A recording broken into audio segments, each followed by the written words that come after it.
Merci, Monsieur le Président. Madame la Ministre, en 2013, le Président de la République, Monsieur François Hollande, avait annoncé la création d'un hôpital Grand Paris Nord, porté par l'AP-HP et l'Université Paris-Cité. Ce projet de grande envergure vise à réunir à Saint-Ouen-sur-Seine, à l'horizon 2028, les hôpitaux Bichat et Beaujon.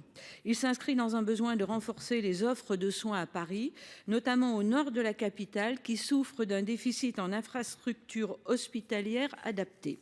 Cependant, la fermeture prévue des deux hôpitaux précités inquiète les soignants, les habitants et les collectivités territoriales. Ces deux sites accueillent en effet respectivement plus de 80 000 passages annuels aux urgences et offrent une capacité de plus de 1000 lits combinés. Depuis plusieurs années, les maires du 17e arrondissement, le maire du 17e, Geoffroy Boulard, le maire du 18e arrondissement, le maire de Clichy alertent sur ce projet qui aurait des conséquences non négligeables sur l'offre de soins au nord de la capitale.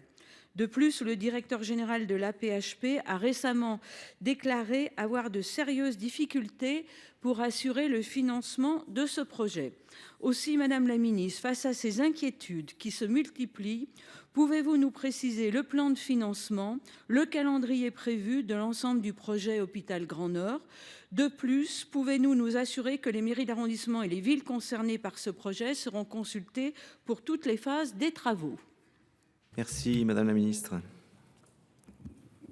Merci, Monsieur le Président. Merci, Madame la Sénatrice. Permettez-moi de vous répondre au nom de Catherine Vautrin. S'agissant donc du projet hospitalo-universitaire de Saint-Ouen Grand Paris Nord que vous évoquez, qui est considéré comme une réelle opportunité pour améliorer l'accès et la qualité des soins et promouvoir l'excellence de l'enseignement supérieur dans le nord de la métropole francilienne. Ce recentrage de l'offre de soins vers la Seine-Saint-Denis ne déstabilise pas l'offre du nord de la capitale. Le campus nord de Saint-Ouen est situé dans la même zone de recrutement que les hôpitaux Bichat et Beaujon, à quelques centaines de mètres du site actuel de Bichat. L'hôpital de Saint-Ouen comportera 986 lits avec 105 places d'hôpital de jour, de plus qu'aujourd'hui, pour 35 000 hospitalisations de jour supplémentaires par an. Le regroupement des deux établissements, la densification du plateau technique et le renforcement massif des lits de soins critiques permettront quant à eux plus de fluidité dans la prise en charge. Enfin, un site complémentaire sera adossé à l'hôpital de Saint-Ouen avec la reprise des activités de SMR et de psychiatrie proposées par l'actuelle parcelle Claude Bernard de l'hôpital Bichat. Une offre de proximité de ville sera aussi maintenue dans le 18e arrondissement en contiguïté de l'hôpital Bichat avec la maison de santé pluriprofessionnelle des Épinettes. S'agissant du calendrier des opérations, les travaux de démolition et de dépollution ont été finalisés en avril 2024. L'instruction de la demande d'autorisation environnementale commune du campus est en cours. Pour le site principal, les dépôts des dossiers de demande de permis de construire a été effectué mi-février 2025. Les consultations et attributions du marché auront lieu en 2025 et en 2026 et les travaux débuteront en janvier 2026 pour s'achever en 2032.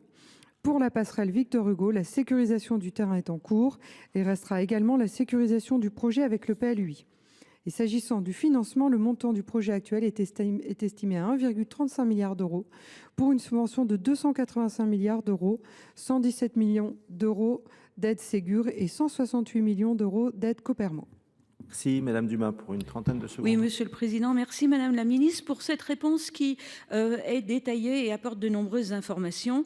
Je voudrais juste insister sur le fait que consulter les maires d'arrondissement est très important et permettra à ce projet d'aboutir dans les meilleures conditions, puisque c'est un enjeu de santé publique, mais aussi d'égalité sociale. Et je compte sur vous pour en référer à Madame Vautrin. Merci beaucoup. Merci. La parole est à Madame Audrey Linkenheld.